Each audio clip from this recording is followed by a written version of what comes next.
Les règles d'apprentissage synaptique utilisées aujourd'hui sont très complexes et en permanente évolution.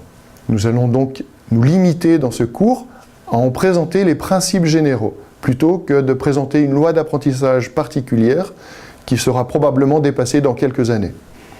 Le lecteur intéressé pourra toujours aller consulter les ouvrages plus spécifiques concernant ces différentes règles d'apprentissage synaptique actuelles et à venir. Je les présenterai de plus loin de façon simplifiée, de façon simplement à connaître les évolutions actuelles. De façon plus générale, nous pouvons comprendre les principes de base de l'apprentissage synaptique via la représentation matricielle et géométrique de la notion de fonction d'erreur et de bassin attracteur. Prenons le cas le plus simple.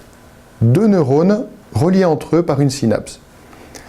Lors de la propagation de l'information, le neurone 1 va produire une erreur sur l'activité du neurone 2, qui dépendra de la valeur de la synapse W.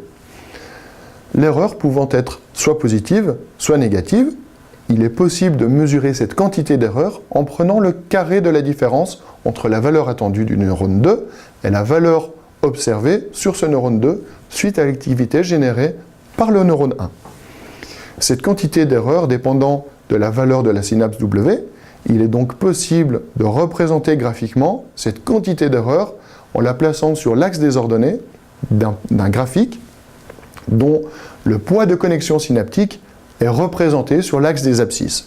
Nous pouvons voir que cette fonction possède un minima d'erreur sur un certain point de la courbe. L'objectif de la règle d'apprentissage synaptique sera de trouver ce minima d'erreur, ce que l'on appelle aussi un bassin attracteur. Notons qu'il est possible d'avoir des minima d'erreur locaux qui sont différents du minima d'erreur global. Les algorithmes d'apprentissage synaptique devront donc pouvoir s'extraire des minima locaux lors de la correction des poids synaptiques. Cette représentation est très simple à comprendre dans un espace synaptique à une dimension. Nous allons maintenant augmenter graduellement la complexité de cette approche dans un espace comportant plusieurs synapses. Imaginons un neurone de sortie relié cette fois-ci à deux neurones d'entrée. L'erreur produite par les deux connexions synaptiques peut être visualisée géométriquement en plaçant la valeur de la synapse 1 sur l'axe des abscisses et la valeur de la synapse 2 sur l'axe des ordonnées. L'erreur produite par les deux synapses sera alors placée sur l'axe des Z, la troisième dimension, et nous observons à nouveau les minima d'erreur. En visualisant cette fonction d'erreur dans un espace à 3 dimensions, nous pouvons à nouveau observer des minima d'erreur locaux qui peuvent être différents du minima d'erreur global. Les algorithmes permettant de trouver le minima global sont bien connus en mathématiques via ce que l'on appelle des méthodes de descente du gradient d'erreur. Quel est le principe de fonctionnement de ces méthodes de descente du gradient ? Il est possible d'avoir une indication sur la quantité d'erreur produite par les synapses en prenant la dérivée de la fonction d'erreur. En effet, la dérivée représente la pente de la tangente en un point de la fonction visualisée sur le graphique. L'erreur produite par la connexion synaptique sera donc indiquée par la dérivée sur la fonction d'erreur. Et le minima d'erreur sera atteint lorsque la dérivée sera nulle, donc lorsque la tangente de la courbe sera horizontale à l'axe des abscisses. Évidemment, cette dérivée sera nulle aussi pour les minima locaux de la fonction d'erreur.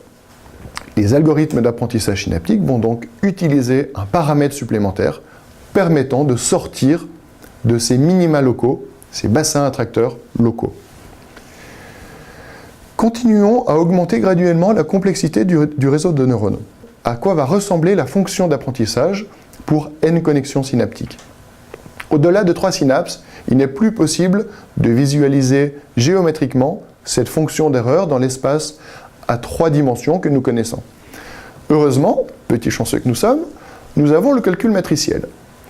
Ainsi, il est possible de représenter chaque synapse par un vecteur colonne et la fonction d'erreur sur une dernière colonne de la matrice.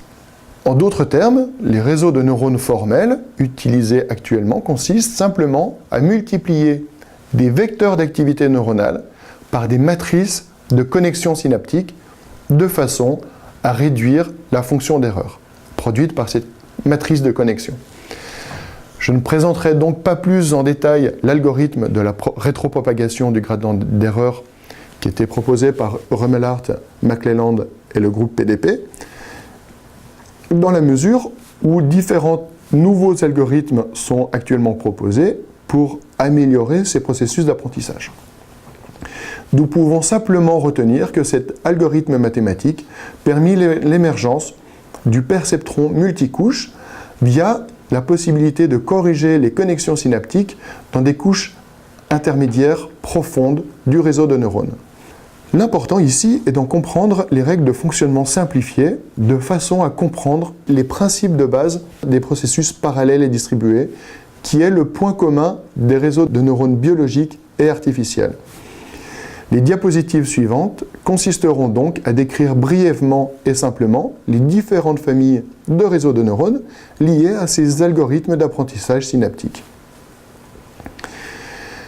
Néanmoins, un dernier point à comprendre avant de passer à ces nouveaux algorithmes d'apprentissage est la notion d'apprentissage itératif dans les réseaux de neurones. En effet, le même ensemble de poids de connexion synaptique va permettre d'encoder un grand nombre de stimuli. Dans l'exemple de cette diapositive, le réseau de neurones va modifier ses connexions synaptiques pour associer le visage de femme numéro 1 au code catégoriel femme. Dans ce nouvel exemple, 0011. Ensuite, le même réseau de neurones va modifier ces mêmes connexions synaptiques pour apprendre le visage d'homme numéro 1, qui sera cette fois-ci associé au code catégoriel 1100, et ainsi de suite sur un grand nombre de visages de femmes et d'hommes. L'algorithme va donc consister à réduire l'erreur sur un grand ensemble de stimuli d'apprentissage associés à un même code catégoriel.